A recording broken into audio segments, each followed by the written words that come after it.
Ronnie? Ronnie? Should we do some more story time? Is that what you want? Yeah, okay. Let's do some more. Hi, Year 2. We're going to do a bit more today on The Boy Who Grew Dragons. Here we are up to chapter 2. Geronimo. Not 2. No. Right, chapter 2. The Jam Roly-Poly of Doom. Is Grandad planning on growing potatoes on your head? Mum asked when I walked into the kitchen. She pointed to my hair. You've got half the garden in there. Shower, now, and be quick. Tea's nearly done. I groaned, but there was no point arguing. Not when Mum had her I will not be moved even by a runaway rhinoceros look. But I didn't make it to the shower.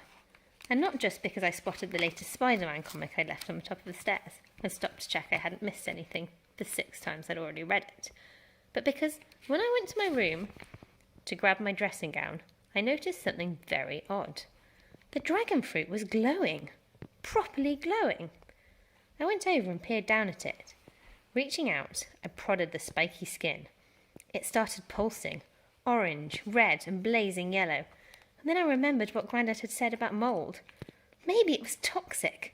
I yanked my hand back and stared at it, half expecting my fingers to shrivel up and drop off in some fatal reaction. I've had to move someone away because they kept chewing the book. That doesn't normally happen in story time, does it, Year 2? Okay, let's keep going. Half expecting my fingers to shrivel up and drop off in some fatal reaction. They didn't. And the relief was slightly sprinkled with disappointment. Not because I wanted my fingers to fall off, but because when you've read as many comics as me, you can't help but hope that you might just absorb some superpowers when this kind of thing happens. Not that this kind of thing had happened to me, ever. The fruit had stopped pulsing and now looked pretty normal, apart from the glow.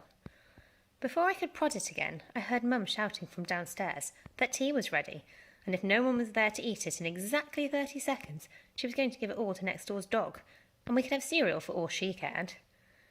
I might have taken more notice of this if the neighbours actually had a dog, which they don't, just a ferret, and a fussy one at that, so I doubt it would eat Mum's lasagna anyway.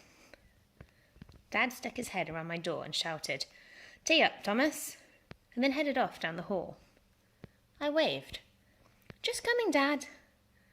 I didn't bother telling him he didn't need to shout. He wouldn't hear me. He wears a massive pair of headphones pretty much permanently. Music is Dad's job, and his hobby, and what he does in every second between those times too. He writes music for commercials on TV, and on one very low-budget film that no one's ever heard of, let alone seen. But I think secretly he still wants to be a rock star, and he imagines being discovered by some TV talent show or something. Anyway, I'd got used to communicating with him mainly through mime. I needed him to step in quick before I blurted out something that would probably end up making Mum hurl. The whole dish at the wall, which was not necessarily a bad idea. Just then, Lolly grabbed a piece and stuffed it into her mouth, and then she spat it out. Mum looked horrified. We watched as Lolly picked up another piece, unravelled the dough, and happily started licking the jam out of the middle. "See, Lolly likes it," I spluttered. Mum didn't look convinced, so I dived for a piece and started making what I really hoped were believable yummy noises. Mum sighed and just said, "Can't you just call her Charlotte for once?" "But she likes being called Lollybob. Don't you Lollybob Bob-a-lob," I replied, still chewing a tasteless lump of dough. Lolly giggled and stuck out 2 jammy hands to me.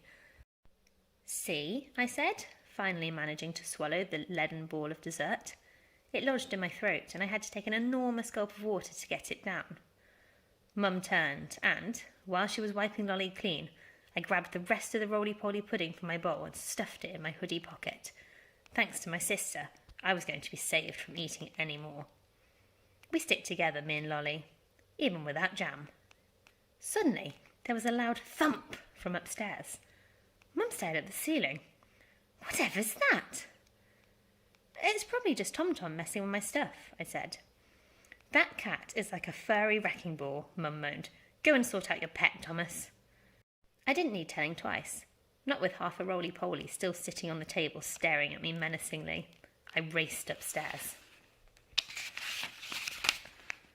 Tom, come out, I said crossly as I stepped into my room.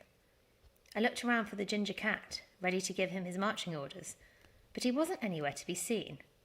Then I noticed the dragon fruit wasn't where I'd left it on the desk.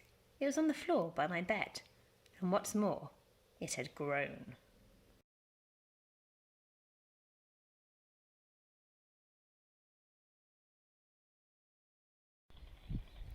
Geronimo!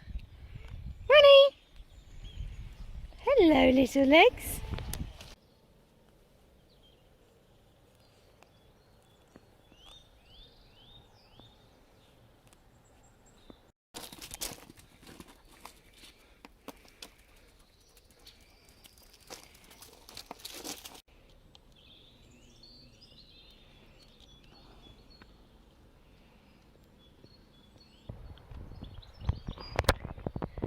What have you got?